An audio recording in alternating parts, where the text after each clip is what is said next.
Good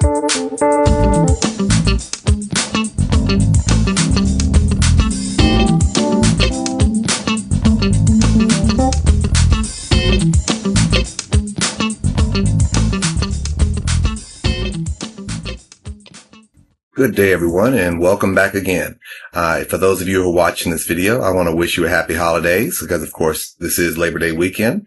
And as always, you know that my name is Anthony Reeves. I am a Social Security disability attorney, and welcome to another edition of Q&A Social Security Disability Today. Got a couple of questions here, so let's go ahead and get this thing shaking and baking.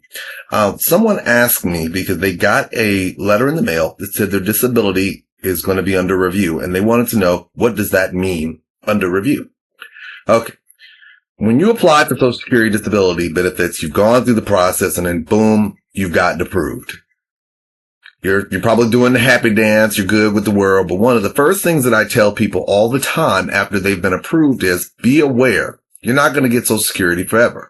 The process was not ultimately designed for you to get disability benefits for the remainder of your life or into retirement age. The idea is that the disability benefits were designed to provide you some modicum of compensation during the time period when you are unable to work, with the idea that hopefully your condition will improve to the point where you're able to return back into the workforce. Now, let's be real here. There are going to be some conditions that just aren't going to improve with time, and Social Security recognizes that. However, they do take it upon themselves to do what they call a continuing disability review. That means usually about every 3 to 5 years, there's no set time period in there, but every 3 to 5 years, Social Security will pull your case back up to determine whether or not they think you are still disabled. Well, how do they do that? Well, pretty straightforward. First, they look at the benchmark as being when were you determined to be disabled? And then they look at today. So let's say you were found disabled back in 2006. Your review is now. So they're going to look at your condition in 2006. And they're going to look at your condition now to see if they are the same, if they're worse, and if they're better. How do they do that? Well, what they're going to do is they're going to do almost the same thing like they did for you before. Now, what they're going to do is they're going to start asking your friends, your contacts. They're going to start reaching out to your doctors. And so they're going to be looking at the period of time from the time you became disabled, which was 2006 for this example, all the way to 2011. Now, I know some people say, well, I was real bad, and you want to go back to the time period before 2006 because that's what really caused you to have your problems. No one is disputing you were disabled in 2006.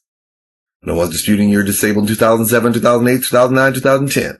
They're saying in 2011, we want to see if your disability has stopped or should it still continue. Now, usually one of two things happen. They get all your medical records, they review your file, and then they make a determination that either one, you are disabled, and they just keep on going. Or two, you're not disabled, at which point in time the appeals process kicks in. Now, first and foremost, keep this in the back of your mind. If they find that you're disabled now, and let's say for some weird reason, you're still relatively young, you're in your 40s or your 50s, does that mean you're not going to get another review? Absolutely not. They keep doing them on a regular basis. So what ultimately will happen is about another 3 to 5 years, guess what? You're going to have another review. Now, with the next review, they're not going to go back to 2006. They're going to go back to 2011. So let's say this was 2016. They're going to go back to the last time they determined you were disabled, which was 2011, and that will be their benchmark. Now, here's where it gets a little weird. If they make a determination that you are no longer disabled, what recourses do you have available to you? Well, you can do one of two things. One, you can say, okay, and ride off into the sunset. Or two, you can appeal it. Now, typically within your letters of appeal, they'll tell you, if you want to appeal, you have a right to ask for your benefits to continue. Here's what you need to understand. If Social Security makes a determination at some particular point in time, usually if you get denied by a judge, not a disability hearing officer, but a judge, that you are no longer disabled as of the date that was determined, you may have to reimburse Social Security for all that money that you received during the time they were doing a review of your case. So how does that actually work? Well, let's say, for instance, they tell you, you're no longer disabled as of September 1, 2011. So you decide, I'm going to appeal that sucker, and I want to still keep my benefits going. So during that process, they do a review, well, it's probably a reconsideration appeal, and what they're going to do is they're going to have what they call a disability hearing. That means you're going to go depending on how your state works. But usually what will happen is you'll go to some disability determination office, one of the medical providers that Social Security works with office. You probably sit in a room. You'll talk to one of the state workers who will ask you a series of questions. They'll give you the opportunity to review your file to make sure that they have everything in there that they're supposed to have. They'll give you a chance to basically make your argument about your condition, and then they'll make a determination. If they determine that you are no longer disabled, you then can appeal to go before an administrative law judge. At that time, you can still ask for your benefits to still continue. Then you go through the process and you will actually go and boom, you'll get to a judge and either you'll be approved or you'll be denied. Now, please, people, keep in the back of your mind one thing. The new Social Security ruling that just came down about a couple of weeks ago basically says that if a judge makes a determination that you are no longer disabled, this goes with a new application as well as a continuing one. I'm pretty sure with a continuing one. And let's say, for instance, that you get denied by the judge and you want to file a new application based on the same allegations. You can't do it. So it's now I will tell you with regards to a continuing, it's going to be weird because with a continuing, if the judge says up to this point, you can no longer say you're not disabled, then this is what's going to happen. You have a choice. Under the new rules, you can only do one of two things. I know this may sound confusing, but follow me along. You can either appeal that judge's decision or you can file a new application, but you cannot do both.